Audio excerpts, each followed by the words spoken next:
ஒரு வழக்கு.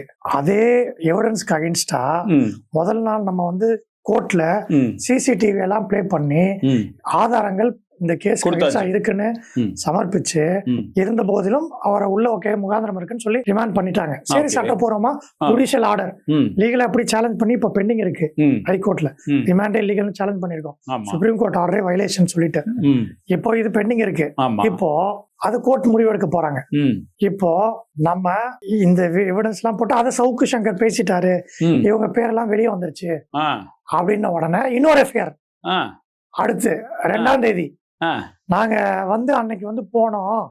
7 மணிக்கு கீழே வரும் பொழுது, முதல்ல ஆபீஸ்ல பேசும்பொழுது 8 மணிக்கு, திருப்பி கீழே வரும் பொழுது எங்களை கீழே வந்து மிரட்டினாரு வாராக்கி அப்படின்னு சொல்லி திருப்பி கம்ப்ளைண்ட். இதை வந்து சவுக்கு சங்கர் ஊடகத்துல பேசிட்டாரு, எங்களோட அனுமதி இல்லாம பேரை சொல்லிட்டாரு. அவங்க கம்ப்ளைண்ட் கொடுத்துட்டாங்க, எஃப்ஐஆர் போட்டாங்க அவங்க பேர்ல.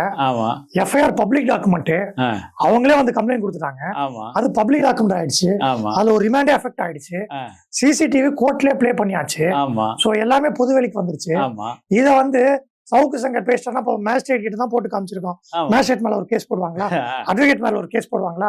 சோ இது என்ன சொல்றாங்கன்னா பொதுவெளியில் பேரை உபயோகிச்சார். அந்த அம்மா தான் ஸ்டேஷனுக்கு போய் கம்ப்ளைண்டே கொடுத்துட்டாங்களே, பொதுவெளிக்கு வந்துட்டாங்களே, பப்ளிக் வந்துட்டாங்க, பப்ளிக் டாக்குமெண்ட் ஆயிடுச்சு. FIR is public document.